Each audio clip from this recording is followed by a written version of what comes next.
Shalom pemirsa yang diberkati Tuhan, bertemu kembali dalam seri pelajaran Sekolah Sabat.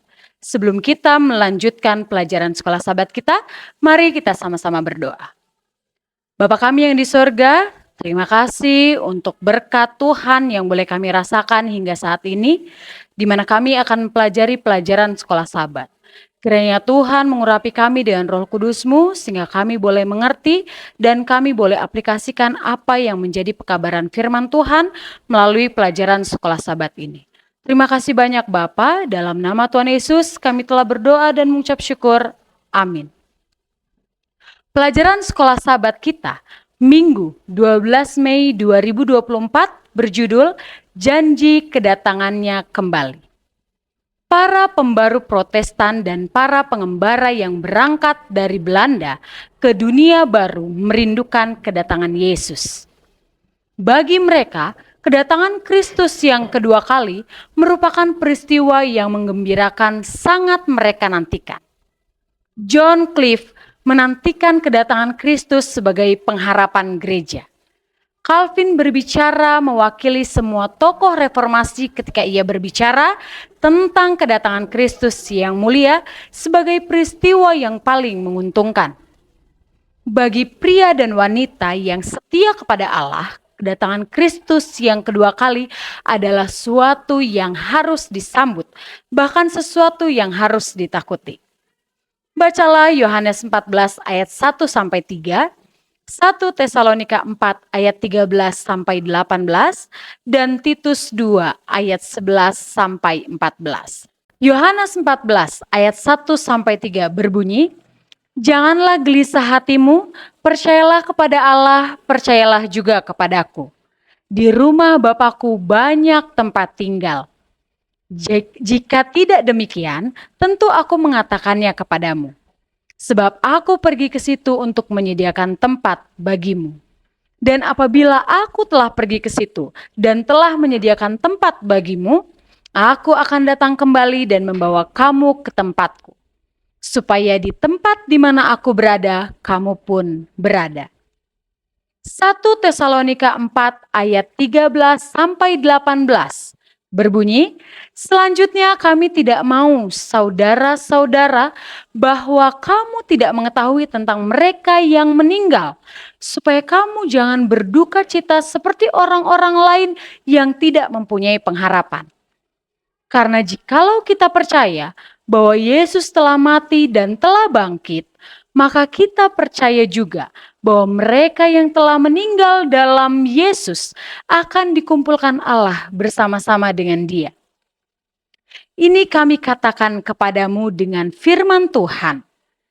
Kita yang hidup, yang masih tinggal sampai kedatangan Tuhan, sekali-kali tidak akan mendahului mereka yang telah meninggal. Sebab pada waktu tanda diberi, yaitu pada waktu penghulu malaikat berseru dan sangkakala Allah berbunyi, maka Tuhan sendiri akan turun dari sorga dan mereka yang mati dalam Kristus akan lebih dahulu bangkit. Sesudah itu, kita yang hidup, yang masih tinggal akan diangkat bersama-sama dengan mereka dalam awan menyongsong Tuhan di angkasa. Demikianlah kita akan selama-lamanya bersama dengan Tuhan. Karena itu hiburkanlah seorang akan yang lain dengan perkataan-perkataan ini." Titus 2 ayat 11-14. "Karena kasih karunia Allah yang menyelamatkan semua manusia sudah nyata. Ia mendidik kita supaya kita meninggalkan kefasikan dan keinginan-keinginan duniawi, dan supaya kita hidup bijaksana, adil, dan beribadah di dalam dunia sekarang ini. Dengan menantikan penggenapan pengharapan kita yang penuh bahagia dan pernyataan kemuliaan Allah yang maha besar dan juru selamat kita, Yesus Kristus, yang telah menyerahkannya bagi kita untuk membebaskan kita dari segala kejahatan dan untuk menguduskan bagi dirinya suatu umatnya, kepunyaannya sendiri yang rajin berbuat baik." Mengapa ayat-ayat kitab suci ini memberikan pengharapan yang begitu besar? kepada orang-orang Kristen selama berabad-abad, sangatlah mudah untuk memahami mengapa kepercayaan akan datang Kristus kedua kali telah membawa pengharapan dan sukacita bagi orang-orang Kristen yang percaya pada kitab suci. Hal ini mengarah ke depan kepada akhir dari penyakit, penderitaan, dan kematian. Hal ini mengantar pada akhir dari kemiskinan, ketidakadilan, dan penindasan. Hal ini mengantisipasi akhir dari perselisihan, konflik, dan perang.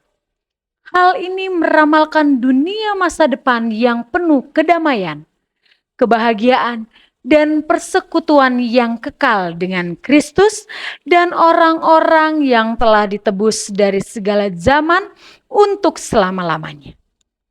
Kedatangan Tuhan telah menjadi pengharapan pengikut-pengikutnya yang benar sepanjang zaman. Janji perpisahan juru selamat di Bukit Zaitun bahwa dia akan datang kembali, menerangi hari depan murid-muridnya, memenuhi hati mereka dengan sukacita dan pengharapan yang tidak bisa dihilangkan oleh kedukaan atau diredupkan oleh pencobaan.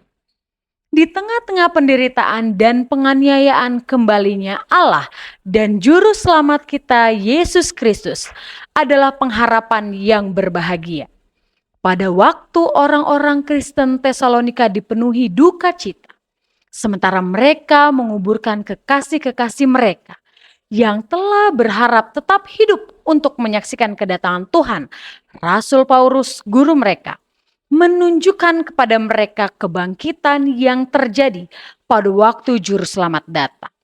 Kemudian yang mati di dalam Kristus akan bangkit bersama-sama dengan mereka yang masih hidup menyongsong Tuhan di angkasa.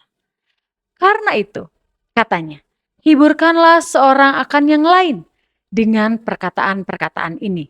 1 Tesalonika 4 ayat 16 sampai 18.